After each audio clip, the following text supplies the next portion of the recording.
이 시간 우리 시간이 되었으므로 우리 마음을 정돈하시고 세상의 모든 걱정 근심들을 잊어버리시고 오늘 하나님의 말씀을 마음의 문을 활짝 열고 받으시기 바랍니다. 이 시간 우리 묵도하심으로써 우리 5월 마지막 주 우리 일부 예배를 하나님 앞에 신령과 진정으로 드리겠습니다. 다 함께 묵도하시겠습니다.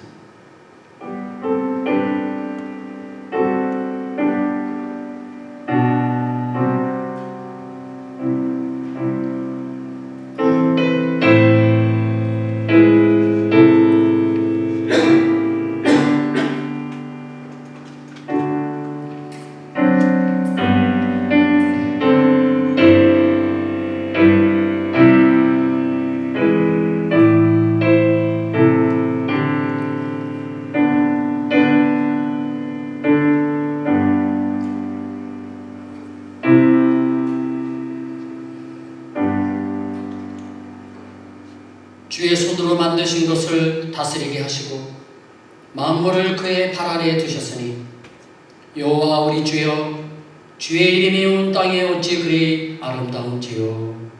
아멘. 우리의 생명이 되시는 하나님 아버지, 오늘 주님의 성전에서 거룩한 예배를 드리게 하여 주신 은혜에 감사를 드립니다. 새로운 한 주간도 담대한 믿음으로 살아가기를 다짐하는 복된 이 예배 시간이 되게 하시고 낮은 자리로 오신 예수님을 본받아 더 겸손한 믿음으로 살아가게 하여 주시옵소서. 은혜가 많으신 하나님, 죄 많은 세상에서 더러워진 우리의 마음과 영혼을 주님의 보혈로 정결하게 씻어 주시옵소서. 우리 모두 새로운 각오와 믿음으로 무장하여 십자가의 증인의 삶을 살아가게 하시고 하나님 말씀으로 세상을 이기며 살아가게 하여 주시옵소서.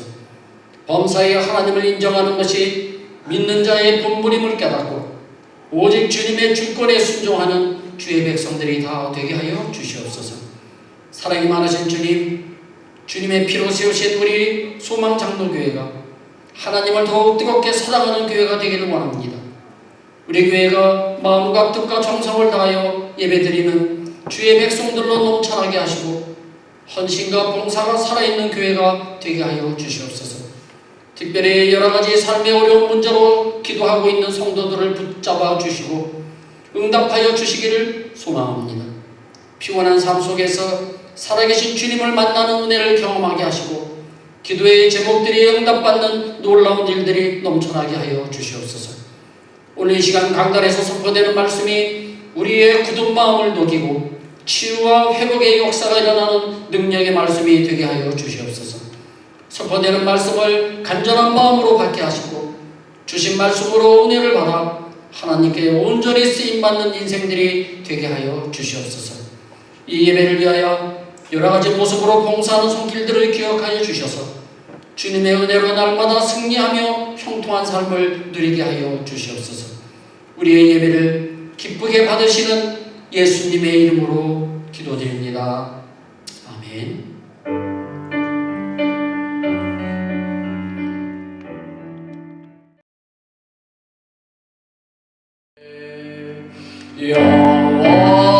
영원으로 하기까지 영광을 돌리세. 영광을 돌리세.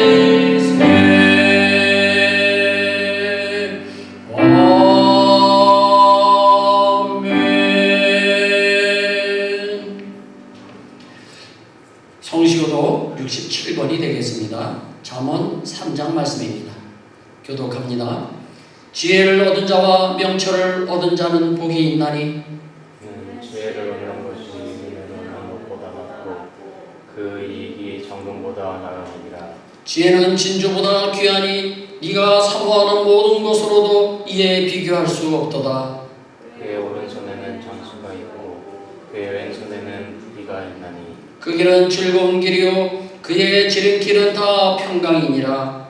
지혜는 그 얻은 자에게 생명나무라. 지혜를 가진 자는 복되도다. 여호와께서 지혜로 땅에 터를 놓으셨으며 명철로 하늘을 견고히 세우셨고 그의 지식을 가지게 하셨으며 공중에서 이슬이 내리게 하셨느니라. 네 아들아 완전한 지혜와 근실을 지키고 이것들이 내 눈앞에서 떠나지 말게 하라. 대저 여호와는 내가 의지할 이시니라. 내 발을 지켜 걸리지 않게 하시리라. 아멘. 아멘. 이 시간 우리 하나님 앞에 고백의 기도를 드리도록 하겠습니다. 지난 한 주간 동안 우리의 삶을 한번 되돌아보시기 바랍니다. 바쁘다는 핑계로 기도를 하지 않고 살지는 않으셨습니까? 바쁘다는 핑계로 하나님을 잊고 살지는 않으셨습니까? 그래서 세상 사람들처럼 똑같이 살지는 않으셨습니까? 혹시 생각으로 마음으로 입술로 범죄한 것이 있다면 사랑이 많으신 하나님 앞에 고백하시기 바랍니다. 우리 하나님은 사랑이 많으셔서 우리의 입술의 고백을 받아주시고 용서해 주실 것입니다. 이 시간 우리 다 함께 하나님 앞에 기도하시겠습니다. 하나님 아버지,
너희 죄가 주홍 같을지라도 눈과 같이 씌어질 것이요 진홍같이 붉을지라도 양털같이 희게 되리라.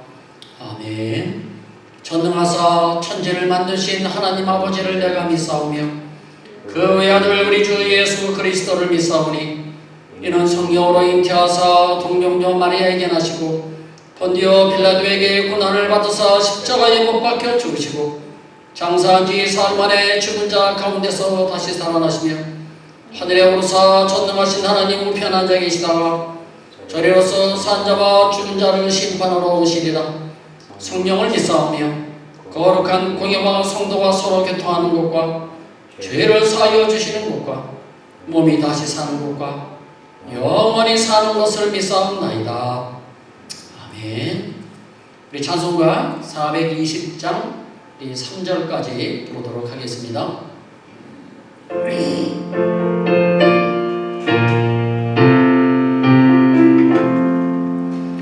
너 성결케 위해 늘 기도하며 너 주 안에 있어 늘 성경 보고 온 형제들 함께 늘 사귀면서 일하기 전마다 너 기도하라. 너 성결케 위해 내 머리 숙여 정밀히 계신 내 주께 빌라.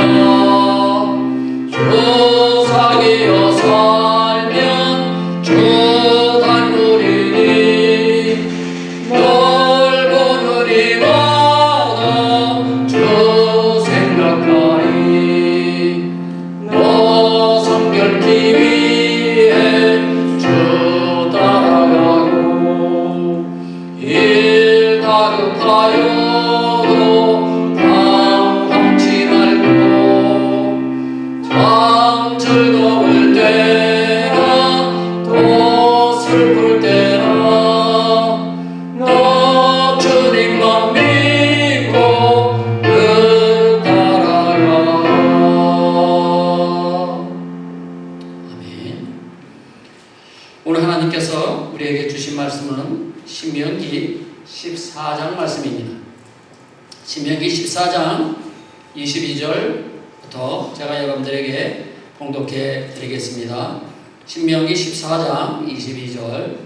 너는 마땅히 매년 토지 소산의 11조를 드릴 것이며 네 하나님 여호와께서 그의 이름을 두시려고 택하신 곳에서 내 곡식과 포도주와 기름의 11조를 먹으며 또 내 소와 양의 처음 난 것을 먹고 내 하나님 여호와 경외하기를 항상 배울 것이니라.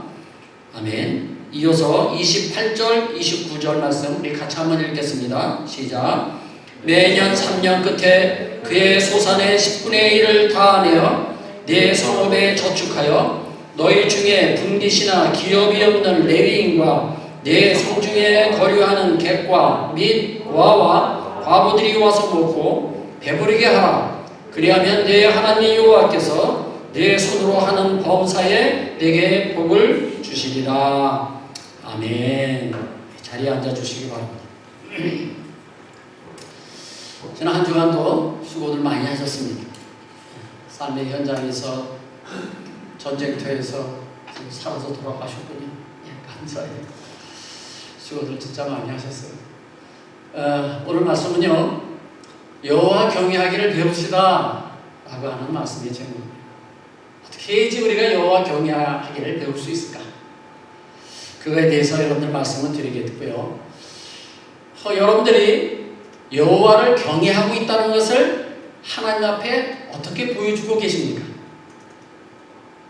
그냥 말로만 하나님 사랑해요, 하나님 믿어요 그렇게 하십니까?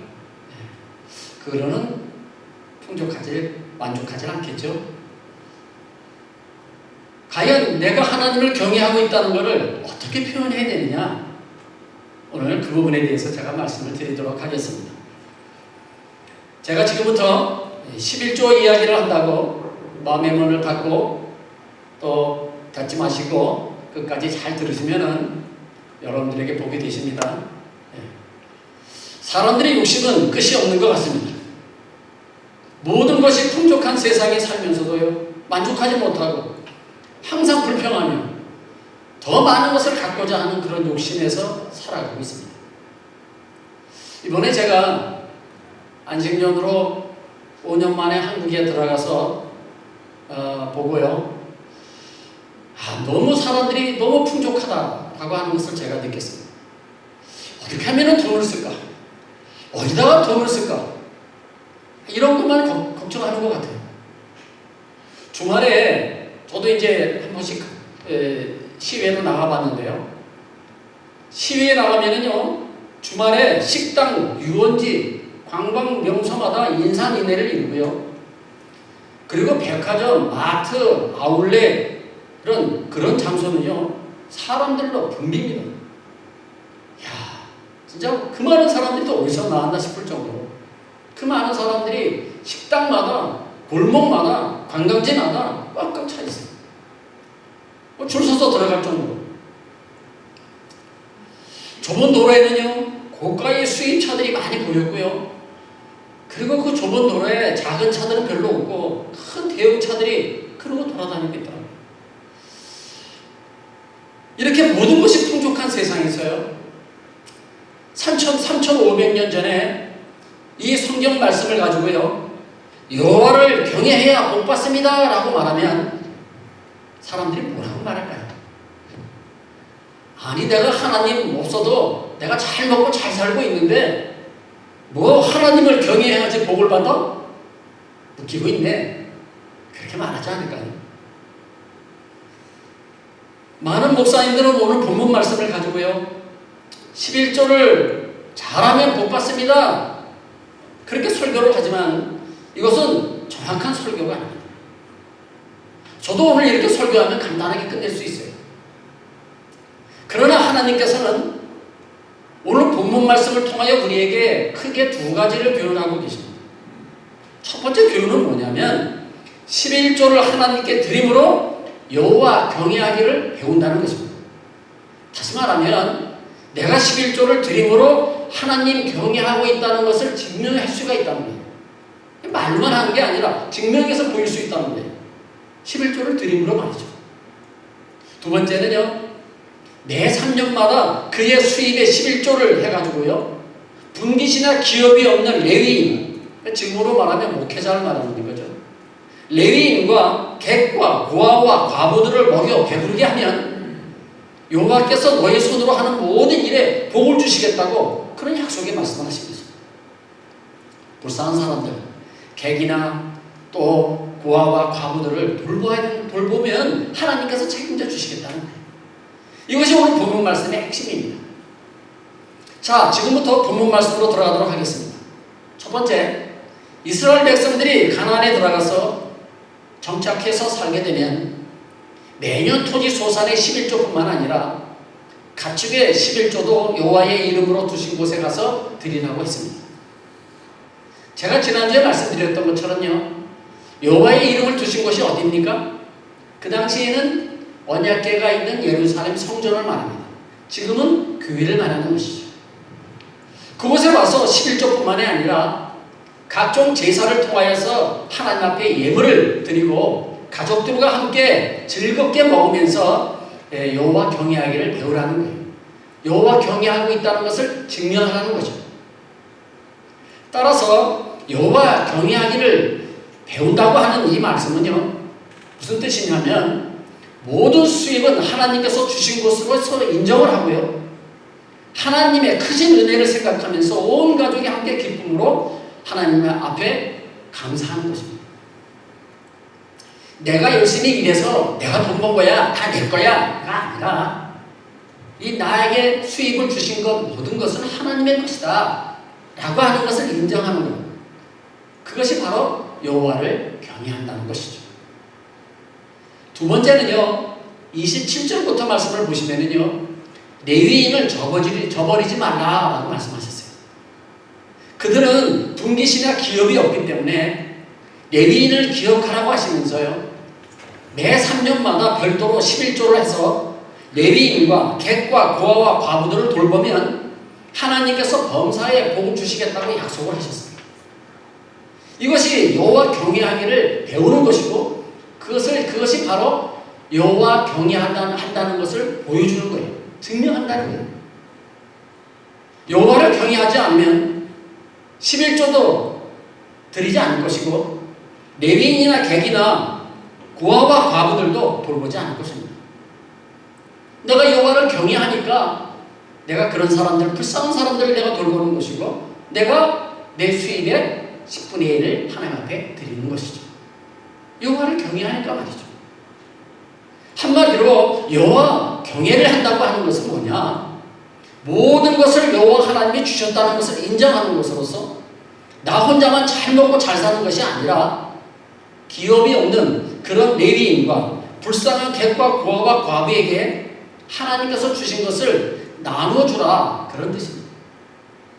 그러면서 여호와 경외하기를 배우라고 하는 것이고 그렇게 함으로써 범사의 복을 받게 된다는 그런 말씀입니다. 이것은 모세가 시내산에서 율법을 받기 전에 이미 아브라함은 복이 어디서부터 오는지를 잘 알고 있었습니다. 그래서 그가 전쟁에서 돌아오면서 제일 먼저 제사장 멜기세덱에게 11조를 바치죠. 그것은 뭐냐면 내가 하나님을 경외한다 라고 하는 것을 이 11조를 드림으로 보여주는 거죠. 창세기 14장에 보시면은요, 아브라함은 자기 군사 318명을 데리고 가서요, 조카 롯과 또 그 소돔성에 있었던 그 많은 사람들과 재물들을 약탈해간 그 4명의 왕으로부터 빼앗긴 모든 것을 다 찾아가지고, 다 되찾아가지고 돌아옵니다. 그때 소돔 왕이 제일 먼저 나가서요, 이 아브라함을 영접을 하면서 이렇게 말하죠. 사람만 나에게 보내고 물품은 다 네가 가져라, 그렇게 말을 해요. 아브라함이 어떻게 했을까요? 다 가졌을까요? 아닙니다. 아브라함이 이렇게 말하죠. 내가 하나님께 맹세하는데 당신의 물품은 하나도 내가 갖지 않겠습니다 라고 단호하게 거절을 합니다. 이어서 제사장 멜기세덱이 떡과 포도주를 가지고 나와서 아브라함을 축복합니다. 아이고 전쟁에서 돌아오느라고 수고했어. 그러고요 그 큰 전쟁에서 이겼다고 그를 축복해 주죠. 제사장 멜기세덱이. 그의 축복을 받은 아브라함은요 제사장 멜기세덱에게 그 적군으로부터 그 되찾아온 물건의 11조를 그 제사장에게 드립니다. 왜 드렸을까요? 그의 모든 승리는 하나님께서 주신 것이고 이 모든 물건들은 다 하나님의 것이라 하나님이 주신 것이라고 하는 것을 믿기 때문에 제일 먼저 멜기세덱 그 제사장에게 11조를 드렸던 거예요. 하나님의 도우심으로 내가 승리를 했고 약탈당한 모든 것을 되찾을 수 있었던 것은 하나님의 전적인 도움이셨다라고 하는 것을 증명해 보이는 거죠. 여기 아브라함의 행동에서요 우리가 배워야 할 것이 있습니다. 소돔의 요소, 즉 세상적인 요소와 제사장 멜기세덱의 이 신앙적인 요소를 구분할 줄 알아야 한다는 것입니다. 자, 우리 사진 한번 볼까요? 날카로운 칼로 고기의 기름을 잘라내듯이 아브라함은요 말씀과 성령의 칼로 기름덩어리인 소돔적인 요소, 즉 세상적인 이 마귀적인 요소들은 잘라버리고요 순살코기, 그러니까 멜기세덱의 요소, 다시 말하면 성경적인 진리의 요소만을 그가 취했다는 것입니다. 이 아브라함이 잘하는 것이 뭐냐? 세상적인 것은 잘라버리고 비계덩어리는 잘라버리고 살코기만 성경적인 요소만 골라냈다는 것이죠. 이것을 우리가 배워야 한다는 겁니다. 우리는 신앙생활 하면서요 세상적인 요소는 과감히 이 아브라함처럼 잘라버리고 성경적인 요소인 진리의 말씀만을 취하시는 여러분들 다 되시기를 바랍니다. 오늘 모세의 11조 이야기도요 결국 모든 것이 누구로부터 주어진 것인가를 잘 보여주고 있는 거예요. 24절에 보시면 이런 말씀이 나옵니다. 네 하나님 여호와께서 그 풍부히 주신 것을 가지고 갈 수 없거든, 이런 말씀이 나와요. 이게 무슨 말씀이냐면 하나님의 축복으로 풍성하게 거둔 이 곡식과 포도주와 기름과 짐승들의 11조를 가지고요 예루살렘까지 갈 수가 없거든 돈으로 그것을 환전해서 그 성에 가서 물건을 사서 하나님께 드려도 된다. 그것을 모세가 율법으로 정했습니다. 사실 그렇잖아요. 수킬로미터 떨어진 곳에서 그 동물의 11조, 곡물의 11조를 다 챙겨가지고 그 무거운 거를 예루살렘까지 끌고 와서 예루살렘 성전에서 드린다는 것이 어디 쉬운 일입니까? 가까이 있으면 물론 당연히 그렇게 해야죠. 근데 멀리 있으니까 어떻게 해요? 그러니까 그럴 때는 어떻게 해야 되느냐? 그걸 돈으로 바꿔서 그걸 예루살렘에 와서 예루살렘 성에 와서 물건을 사서 그 물건으로 성전에다가 11조를 드려라. 그렇게 모세가 율법을 정한 거예요.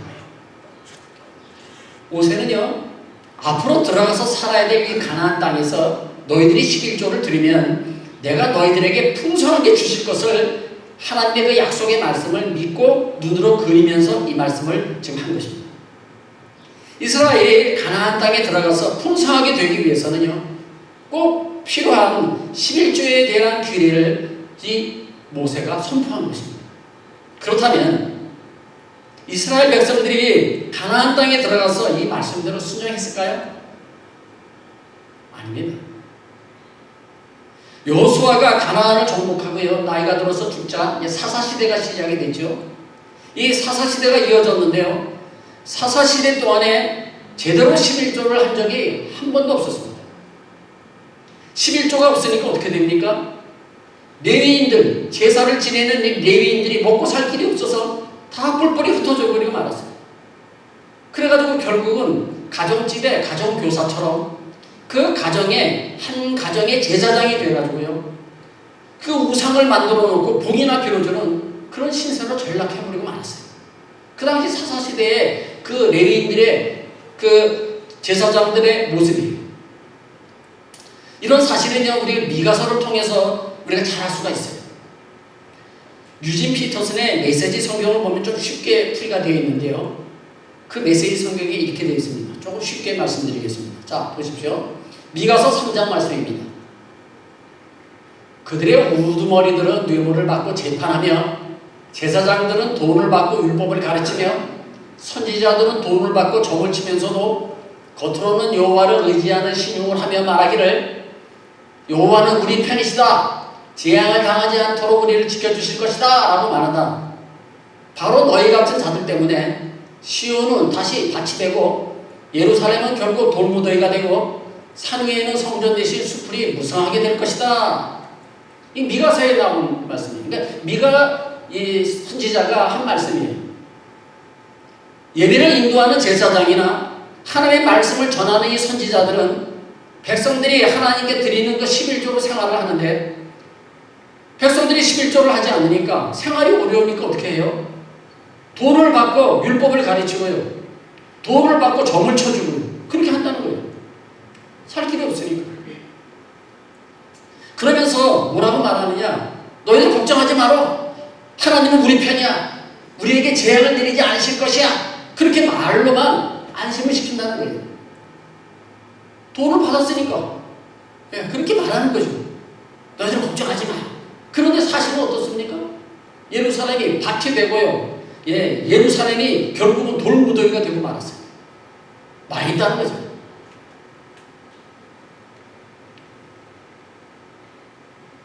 사사시대가 지나고 나서요. 이제 다윗과 솔로몬 시대가 되어서 이제 성전이 세워지고 비로소 이제 11조가 시행이 되었지만은 참된 예배보다는요 우상 숭배가 심한 경우가 더 많았어요. 여러분들 역사서를 읽어보면 잘 알 수가 있어요. 그러다 보니 11조가 제대로 시행되지 않았습니다. 그래서 각 지역에 흩어져 살던 이 레위인들은요 다들 형편이 어렵게 됐어요. 살 길이 없었어요. 사실 제사장이나 선지자들은 백성들이 드리는 그 11조로 생활을 하는데 말이죠. 그것은 지금도 마찬가지입니다. 여러분들이 하나님께 드리는 그 11조로 이 기업이 없는 목회자들이 사는 거예요. 분명히 하나님께서는요 뭐라고 말씀하셨냐면 매 3년마다 11조를 저축을 해서 레위인과 객과 고아와 과부들을 돌보라고 하셨어요. 근데 막상 이스라엘 역사 속에 그렇게 시행된 적이 별로 없어요. 거의 없어요. 성전에서는 제사가 끊어지고 11조가 끊어지다 보니까 속죄의 길도 자비의 길도 다 사라져버리고 말았어요. 결국 이스라엘은요 범사에 복을 받는다는 것이 아니라 오히려 저주를 받게 됩니다. 그래서 북쪽 이스라엘은 아수르에 멸망하고요. 그리고 남쪽 유다는요 바벨론에 포로가 되어서 끌려가고 말죠. 제가 지난주에도 말씀을 드렸죠.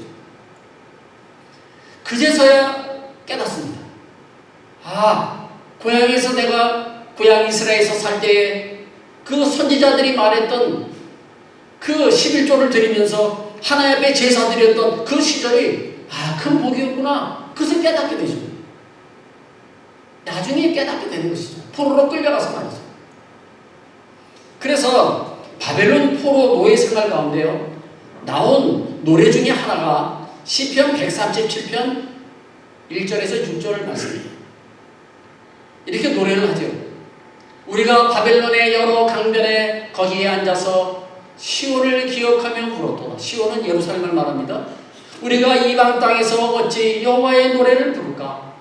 내가 예루살렘을 기억하지 아니하거나 내가 가장 즐거워하는 것보다 더 즐거워하지 아니할진대 내 혀가 내 입천장에 붙을지어다. 이렇게 노래를 불러요. 찬양하죠.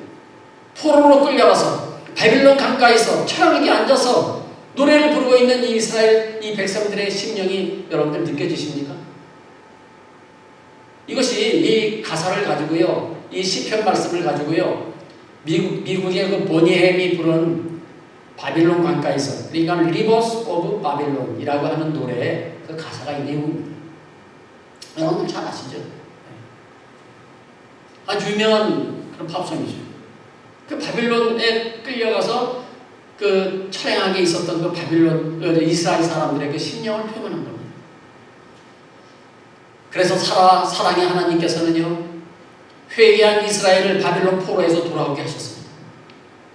예레미야 선지자가 예언한 대로 70년 만에 포로에서 돌아와가지고 성전을 재건하고 새롭게 율법을 재정비하여서 온 백성들에게 선포를 합니다. 그런데 이어서 느헤미야서를 보게 되면요, 성전을 재건하고 11조 제도를 회복해놓고 느헤미야가 잠시 동안 이 바벨론에 출장을 가는 동안에 어떻게 했느냐, 다시 11조를 하지 않았어요. 그래서요, 레위인들이요 다 또 흩어져 버리고 말았어요. 이것이 이 느헤미야서의 성경 말씀 보면 나와 있어요. 레위인이 흩어졌다고 하는 것은요, 객과 부하와 과부들의 형편은 더 어렵다는 것을 우리가 짐작할 수가 있어요. 이런 모습은 모든 소득과 수입이 다 하나님께서 주신 것이라고 하는 여호와를 경외함을 잊어버린 행위죠. 그래서 그들은 또다시 하나님 앞에 심판을 또 받게 됩니다.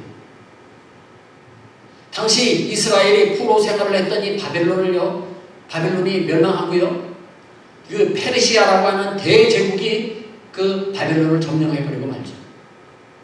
그런데 이 페르시아가요, 그들의 그 부패함으로 인해가지고요, 마케도니아의 알렉산더 대왕에 의해서 멸망하게 됩니다. 우리가 잘 알고 있는 역사적 사실이죠. 그런데 이 알렉산더가요, 33살에 그만 병으로 죽게 됩니다. 근데 후계자를 남겨놓지 않고 죽게 되다 보니까 그 알렉산더 휘하에 그 유명한 4명의 장군이 있는데요, 이 4명의 장군이 각각 땅을 차지하게 됩니다. 4개 나라로 나눠주게 된 거죠. 그것이 톨레미, 셀루커스, 카산드라, 리시마커스라고 하는 4개 나라로 그것이 나눠지면서요, 4개 나라가 전쟁을 하게 됩니다. 그래서 이스라엘이요, 이 전쟁의 폭풍 속에 놓이게 됩니다. 얼마나 힘들겠습니까? 자, 지도를 한번 보실까요? 그 당시 상황입니다. 저 위쪽에 카산드라 왕국, 그러니까 4개의 왕국이 흩어진 거죠. 이 알렉산더가 죽고 나서 그 다음에 셀루커스, 그 다음에 제일 아래가 애국 쪽에, 이집트 쪽에는 톨레미 왕국, 그 다음에 이쪽에 오른쪽에는 리시마커스 왕국, 이렇게 4개 나라로 나오죠. 그 4개 나라가 서로 싸우면서요, 그 중간에 이스라엘이 끼게 돼요. 여러분들 보시면은 저 지중해 변 옆에 셀루커스하고 톨레미하고 그 중간에가 바로 이스라엘이에요. 그러니까 자기네끼리 전쟁을 하면서요, 이 이스라엘을 지나가면서 이스라엘이 황폐가 되어버리고 말아요. 또 하나님 앞에 심판을 받게 된 거죠. 왜요? 하나님께서 분명히 말씀하셨는데 레위인들을 돌보고 11조를 드리고 레위인들을 돌보고 객과 과부와 그 고아들을 돌보라고 했는데 돌보지 않으니까 이렇게 된 거예요. 전쟁의 소용돌이 속에서요, 이 이스라엘은요, 심한 고통과 치욕을 당하게 됩니다. 어떤 치욕을 당하느냐? 그 거룩한 예루살렘 성전에 우상이 세워주고요, 그 예루살렘 성전 안에서 돼지를 잡아가지고 피를 뿌리고요, 거기서 제사를 지내요. 예? 유대인들이 제일 싫어하는 거, 하나님이 먹지 말라고 했던 그 돼지, 예? 그것을 이 사람들이 돼지를 잡아가지고 우상에 가서 우상을 섬기는 일이 얼마나 치욕스러운 일이에요, 유대인들에게는. 그 모든 재앙이 하나님을 무시하고 하나님의 명령에 11조에 순종하지 않은 결과였습니다. 지난주에도 제가 말씀드렸던 것처럼요, 이런 와중에 대각선 운동이 일어납니다. 그래서 이제 바리새파 운동이라고 제가 말씀을 드렸죠. 이 바리새파 운동이 일어나가지고요, 그 다음서부터는 철저하게 11조를 계산해서 하나님께 드렸어요. 정신을 차린 거죠. 어느 정도냐면요, 텃밭에서 키우는 그 채소까지도요, 하나님께 드렸어요. 11조. 뿐만 아니라 구제도 열심히 했어요. 어려운 사람들을 도와주고요, 객과 고아와 과부들을 돌보고요, 열심히 했어요. 그런데 이 모세의 율법대로 잘 행했어요. 그런데 문제는 뭐냐? 그 행위가 너무 형식에 치우쳤다는 거예요. 남에게 보이기 위한 그런 위성적인 행동이 나타나기 시작한 거예요. 그들은 입술로는 여호와를 공경하면서도요, 그들의 마음은 하나님으로부터 떠나버리고 말았어요. 과거의 못된 모습이 나타나기 시작했던 것입니다. 오늘 말씀에 이 모세의 율법도 악용을 해버리고 말았어요. 11조가 예물이 많아서 성전까지 가져오기가 힘들면 돈으로 바꾸어서 성전에서 구입해서 하나님께 드리라고 11조를 드리라고 그런 모세가 율법을 만들어 놨는데 그것을 악용해버렸어요. 어떻게 악용했는지 아십니까? 자, 요한복음 2장 말씀에 보면 그 모습이 나와요. 한번 보세요. 우리 같이 한번 읽겠습니다. 시작. 유대인의 유월절이 가까운지라 예수께서 예루살렘으로 올라가셨더니 성전 안에서 소와 양과 비둘기 파는 사람들과 돈 바꾸는 사람들이 앉아있는 것을 보시고 노끈으로 채찍을 만드사 양이나 소를 다 성전에서 내쫓으시고 돈 바꾸는 사람들의 돈을 쏟으시며 상을 엎으시고 비둘기 파는 사람들에게 이르시되 이것을 여기에서 가져가라. 내 아버지의 집으로 장사하는 집을 만들지 말라 하시니 제자들이 성경 말씀에 주의 전을 사모하는 열심히 나를 삼키리라 한 것을 기억하더라. 아멘. 자, 예수님께서 성전 안에 들어가셔서 자, 모든 장사꾼들을 그 상들을 다 엎어버리는 이 말씀이에요. 자, 사진 한번 보세요. 자, 예수님이 이제 성전에 들어가서 장사하는 사람들에게 화를 내시는 모습이에요. 왜 예수님께서 화를 내셨을까요? 모세의 율법대로 하나님께 드릴 제물을 돈을 받고 팔고 있는데 왜 예수님께서 화를 내셨을까요? 이상하지 않아요? 그 이유는요, 이 장사꾼들이요, 병든 짐승을 팔고요, 상한 곡식과 상한 기름을 팔았고요, 종교 지도자들은요, 여기서 장사하는 사람들에게 자리세를 받았어요. 그리고 자기가 개인적으로 취했어요. 그러니 예수님께서 화가 나셨어요? 안 나시겠어요? 그래서 화를 내셨던 거예요. 왜 하나님의 성전을 왜 장사하는 집으로 만드느냐고 그러면서 예수님께서 채찍을 들고 그들을 다 내쫓아버리셨어요. 모세를 통하여 여호와 경외하기를 배우라고 하는 이 11조 규례와 매 3년마다 11조를 더하여 레위인과 객과 고아와 과부와 그들을 돌보라고 하셨는데 오히려 모세의 율법을 악용해가지고요, 자신들의 배만 채웠던 거예요. 성도 여러분, 11조를 해야 복 받는다고 하는 이야기는 아닙니다. 오해하지 마세요. 11조는요, 여호와 경외하기를 배우는 행위며 여호와를 경외하고 있다는 것을 하나님 앞에 증명하는 행위이며 성도라면은 당연히 해야 될 의무인 것입니다. 11조를 해야 복 받는다는 그런 얘기가 아니에요. 의무예요. 그러나 그 의무를 이행하지 않으면요, 하나님은 나를 경외하는 마음이 없는 것으로서 내가 간주하겠다는 거예요. 너 나를 경외하는 것이 아니구나. 말로만 나를 경외하지 너는 나를 경외하는 사람이 아니야. 그렇게 인정하시겠다는 거예요. 그렇다면 신약시대의 복은 도대체 어디서 오는 걸까요? 여러분들 복 좋아하시죠? 복. 예수 안에 있는 것이 바로 복인 것입니다. 예수님께 무릎을 꿇는 것이 하나님을 기쁘시게 하는 거예요. 그래서 예수님께서 이렇게 말씀하셨어요. 요한복음 2장 19절에서 22절 말씀입니다. 자, 우리 같이 한번 읽겠습니다. 자, 시작. 예수께서 대답하여 이르시되 너희가 이 성전을 헐라 내가 4월 동안에 일으키리라. 유대인들이 이르되 이 성전은 46년 동안의 지역권을 네가 3일 동안에 일으키겠느냐 하더라. 그러나 예수는 성전된 자기의 육체를 가리켜 말씀하신 것이라. 죽은 자 가운데서 살아나신 후에야 제자들이 이 말씀하신 것을 기억하고 성경과 예수께서 하신 말씀을 믿었더라. 아멘. 성전에 나와서 형식적으로 11조를 냈다고 진정으로 여호와 경외한 것이 아니라는 것은 우리가 이스라엘 역사를 통하여 우리가 잘 알고 있습니다. 그래서 예수님께서 직접 성전이 되신 거예요. 내가 곧 성전이다. 예수님은 성전이 되실 뿐만 아니라 나는 온전한 제물이 되었다 라고 말씀하세요. 예수님만이 하나님께서 기뻐하시는 제사가 되는 거라는 거예요. 그 외에 다른 방법으로 하나님을 기쁘시게 할 수 있는 방법은 없다는 거예요.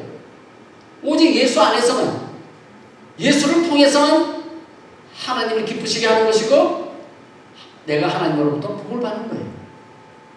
그럼에도 불구하고 오늘날 특정 건물에 와서 11조를 드리면서 복을 받겠다고 하는 것은 그것은 잘못된 생각입니다. 오직 성전이요 제물이 되신 예수 그리스도 안에 거하는 것이 복인 것입니다.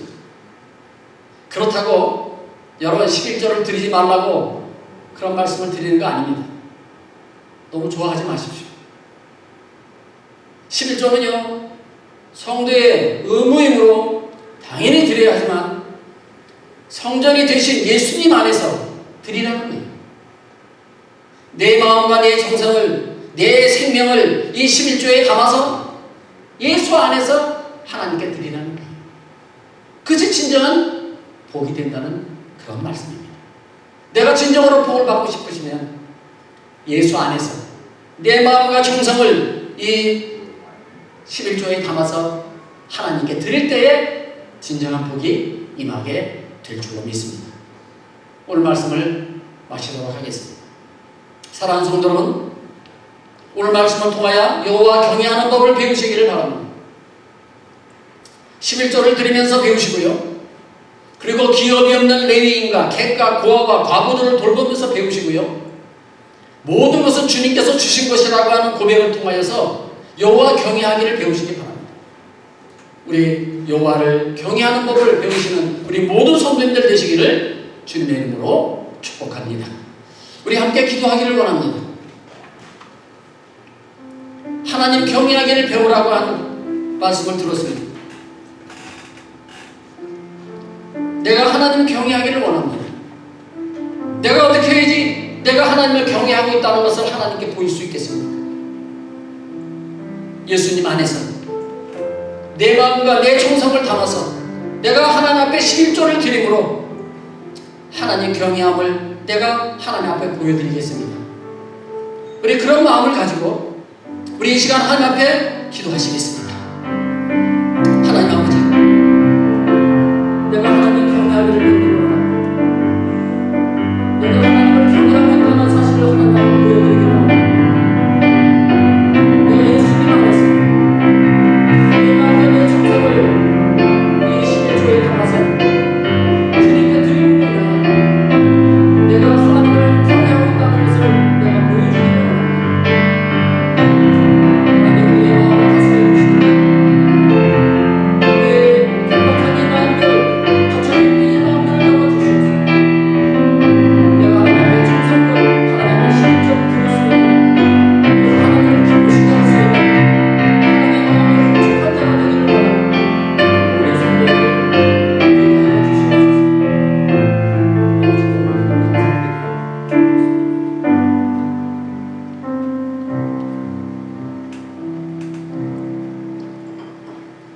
여호와 경외하는 법을 배우기를 원하는 하나님 아버지, 오늘 들은 말씀처럼 11조를 드리며 여호와 경외하기를 배우기를 원합니다. 그리고 내가 11조를 드림으로 레위인과 객과 고아와 과부들을 돌보기를 원하며 모든 것은 주님이 주신 것임을 고백하며 여호와 경외하는 법을 배우기를 원합니다. 예수 안에서 내 마음과 정성을 담아 11조를 드리는 우리 모든 성도님들 다 되게 하여 주시옵소서. 예수님의 이름으로 기도드립니다. 아멘. 찬송가 50장이 되겠습니다. 따라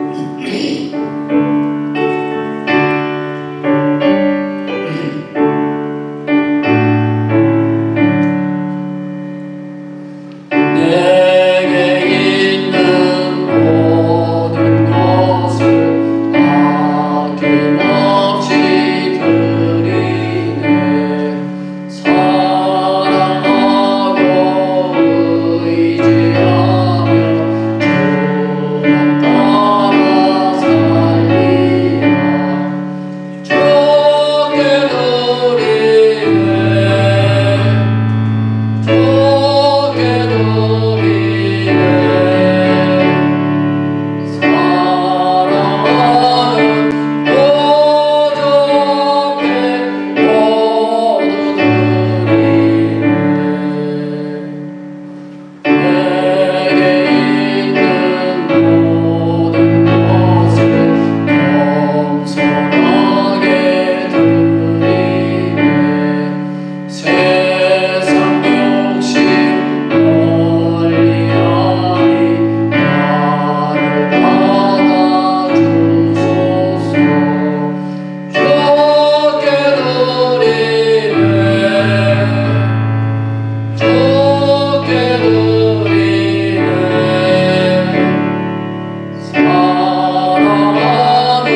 광고 말씀드리겠습니다. 오늘 예배에 참석하신 모든 분들 주님의 이름으로 축복합니다. 두 번째, 오늘 2부 예배 후에 각 선교회 모임이 있습니다. 많이 참석해 주시기 바라고요. 세 번째, 6월부터 수요 예배를 시작을 하겠습니다. 그래서 시간은 저녁 8시서부터입니다. 많은 분들이 참석해 주시기 바랍니다. 네 번째, 다음 주일 2부 예배 후에 수정해 놓은 다시 보내세요. 체리 배가 훈련, 체인저 리더십이라고 하는 건데요. 그것을 줄여서 체리라고 하는데요. 그래서 체리 배가 훈련을 위해서 우리 인터신이 다음 주에 있습니다. 자, 중직자분들은요 의무적으로 참석을 하셔야 됩니다. 그래서 우리 권사님, 안수 집사님, 장로님은 꼭 참석해 주시고요. 한 3, 4개월 동안 진행이 되기 때문에 여러분들 오리엔테이션에 참석을 하셔야지 어떻게 진행되는지 알 수가 있습니다. 많이 참석해 주시고요. 다섯 번째, 세미나와 재정 부흥회 지난주에 광고 말씀드린 대로 9월 27일부터 10월 1일까지 5일간 진행이 됩니다. 오전에 세미나가 홍성근 목사님의 세미나가 있고요. 또 저녁 때는 우리 김미진 간사님의 재정 부흥회가 있습니다. 여러분들 이분들이 누군지 궁금하시면은 여러분들 유튜브 여러분들 쳐보시면은 여러분들 나옵니다. 굉장히 세계적으로 유명하신 분이에요. 제가 아마 시티에서 다른 도시에서도 많이 올 거라고 지금 보고 있습니다. 그래서 몇 분 목사님들한테 연락을 했더니 다들 깜짝 놀라면서 많은 분들이 참석할 것 같아요. 그래서 여러분들 많이 참석해 주시기 바라고요. 그리고 다음 주 대표 기도는 이송균 선교사님, 그 다음 주는 국성호 집사님 수고해 주시겠습니다. 그리고요 마지막으로 목장 보고서, 목장 예배 보고서를 제출해 주시고요. 목장 교재 아직 받지 않으신 목장들이 계십니다. 저 사무실에 오셔서 목장 교재를 받아가시기 바랍니다. 우리 다 같이 일어나셔서 우리 마지막 손 들고 우리 축도함으로 모든 예배를 마치도록 하겠습니다. 우리 기도하는 마음으로 보시기 바랍니다. 주님이여 이 손을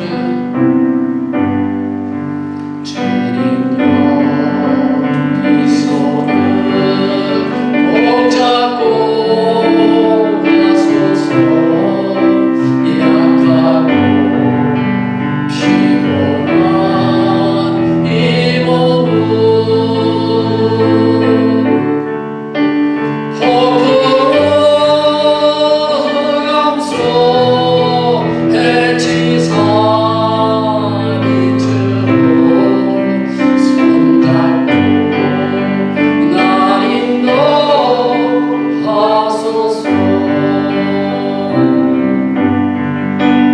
인생이 힘들고 고난이 겹칠 때 주님여 날 도와주소서.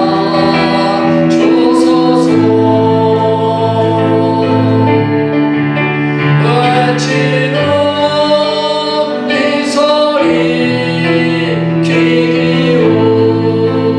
기울이시사 손잡고 날 인도하소서. 아멘. 지금은 우리 구주 예수 그리스도의 크신 영, 하나님의 크고만 극하신 사랑하신 성령의 교통교감 충만하신 은혜가 오늘 말씀을 듣고 내가 여호와를 경외함을 무엇으로 보이고 11조를 통해서 하나님께 보이기를 원하며 떠나는 우리 모든 성도님들 머리 위에, 그들의 가정과 직장과 사업장 위에, 그리고 우리 소망장로교회 위에, 그리고 우리의 조국 대한민국, 우리가 살고 있는 멕시코 땅 위에 지금부터 영원토록 함께 계실지어다. 아멘.